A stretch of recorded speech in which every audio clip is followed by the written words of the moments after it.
जय श्री कृष्णा। राधे राधे। नमस्कार दोस्तों, स्वागत है आप सभी का हमारे YouTube चैनल पर। आज आप सभी सुनेंगे कार्तिक महीने में सुनी जाने वाली राई दामोदर की कथा। कथा इस प्रकार है। एक छोटी सी लड़की थी जो कार्तिक नहाया करती थी। कार्तिक का महीना पूरा हुआ तो सब कहने लगे कि गंगा जी जाए या जमुना जी जाए या हरिद्वार होकर आए। एक स्त्री बोली कि मैं तो राई दामोदर भगवान को जिमाऊंगी।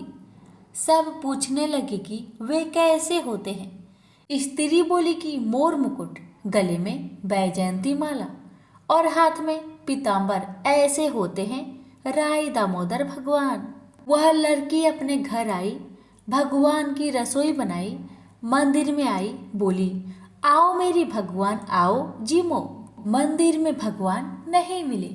मंदिर से शहर गई, शहर से जंगल गई, जंगल से पहाड़ों पर चढ़ गई। भगवान को पुकारते पुकारते सुबह से शाम हो गई। भगवान लड़की को पहाड़ पर चढ़ते देख बोले कि यह तो ऊपर से गिरकर मर जाएगी और मेरे सिर इसकी हत्या लगेगी। इसे दर्शन देने ही पड़ेंगे। भगवान ब्राह्मण का रूप धरकर आए और बोले चल बेटा, मैं तेरा भगवान हूँ, तू मुझे जिमा दे। लड़की बोली नहीं, आप मेरे भगवान नहीं हो। ब्राह्मण बोला कि तेरे भगवान कैसे हैं? तब उसने कहा मेरे भगवान तो मोर मुकुट वाले, गले में बैजयंती माला पहने हुए और हाथ में पीताम्बर लिए हुए हैं। ब्राह्मण बोले अच्छा, ऐसे है तेरे भगवान? तो राई बोली हाँ, ऐसे है मेरे भगवान। अब भगवान ने लड़की के सामने अपना चतुर्भुजी रूप दिखाया। अब लड़की खुश हो गई और बोली कि हाँ, आप ही हो मेरे भगवान। अब आगे आगे छोटी सी लड़की भाग रही थी और पीछे पीछे भगवान आ रहे थे। भागते भागते संग की सहेलियों से बोली कि मेरे घर में मेरे भगवान आए हैं। उनमें से किसी ने कहा कि देखो तो इसके भगवान कैसे हैं। तो लड़की ने कहा जिनके भाग्य में भगवान के दर्शन लिखा था उनको तो हो गया। हे राई भगवान, जैसे आपने लड़की को दर्शन दिए वैसे ही सभी को देना। कहानी कहते सुनते हुक्कारा भरते सभी पर अपनी कृपा सदा बनाए रखना। प्रेम से बोलिए राई दामोदर भगवान की जय। बहुत समय पहले की बात है। किसी गांव में दो माँ बेटी रहती थी। बेटी का नाम था राई। वह बहुत सुंदर व सुशील थी। भगवान कृष्ण की पक्की भक्त थी। एक बार भगवान कृष्ण उसकी परीक्षा लेने हेतु साड़ियाँ बेचने वाले बनकर आए और आवाज देने लगे।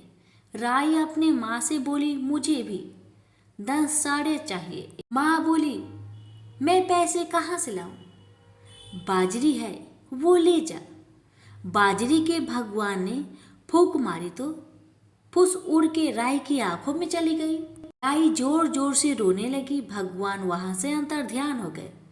वैद्य का रूप धारण कर फिर भगवान वहां आए और आवाज देने लगे। राई की माँ बाहर आई और बोली वैद्य जी, मेरी बेटी की आंख फुस गिर गया है, उसे निकाल दो। भगवान बोले अगर मैं फुस निकालूं तो उसका विवाह मेरे साथ करना होगा। राई की माँ तैयार हो गई, सगाई कर दी। कार्तिक शुक्ला 11 के दिन विवाह निश्चित किया। माँ सोचने लगी बेटी को क्या दूंगी मैं। सोनार की दुकान पर जाकर बोली मेरी राय के लिए लौंग व बिछिया घर दे। सुनार बोला मुझे समय नहीं है, मैं तो कृष्ण भगवान के गहने कर रहा हूँ। हलवाई व बनिया वो जहाँ भी गई उसको यही जवाब मिला। माँ तो घर आ गई, अब क्या करे। वो घर आई, झोपड़ी महल में बदल गई। आनंद हो गया। ठाठ से विवाह की तैयारी होने लगी। भगवान बारात लेकर आए। माँ ने खूब ठाठ से राय का विवाह भगवान कृष्ण के साथ कर दिया। भगवान राय को लेके द्वारिका गए तो राय महल में रहने लगी। दूसरी रानियां चिढ़ने लगी। सावन में राई पिहर गई।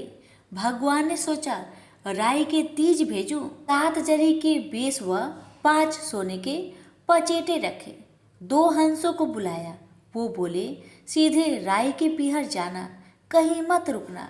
राधा रुक्मणी को पता चला तो उन्होंने हंसों को अपने महल में बुला के कहा, थोड़ी मोटी चुग लो।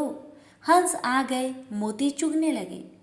राधा रुक्मणी ने सारा सामान निकालकर उसमें फटे पुराने कपड़े और 5 कटे बांध दिए। पोटली हंसों को दे दिया। हंस सामान लेके राय के पास गए। राय खुशी से नाचने लगी। जैसे ही पोटली खोली, 5 अंगुलियों में 5 कांटे चुभ गए। राय बहुत दुखी हुई।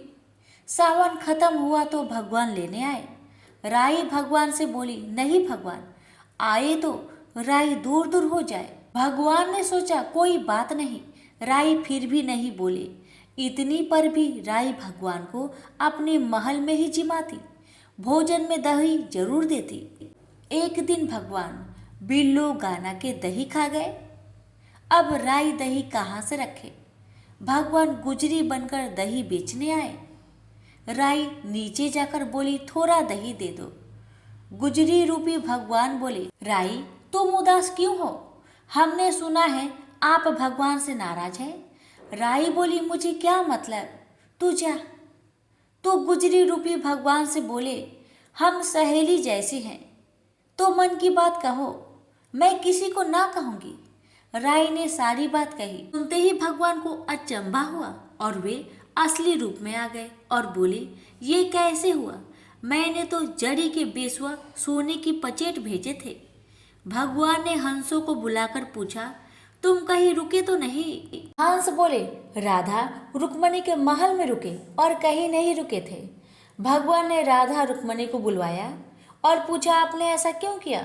वो बोली, आप हमारे महल नहीं पधारे, इसलिए हमने ऐसा किया। भगवान बोले, आप हमको प्रेम से बुलाते तो हम जरूर आते। फिर भगवान बोले, कार्तिक का महीना राय को दूंगा, 5 दिन पचतिथ्य राधा रुक्मण को व 11 सत्यभामा को दूंगा। भगवान ने सबको मान दिया। हे भगवान, राधा रुक्मण राय को मान दिया, वैसे सबको देना। घटती को पूरी कर जो, पूरी का प्राण छोड़ जो, भूल चूक को माफ कर जो। प्रेम से बोलिए, राय दामोदर भगवान की जय।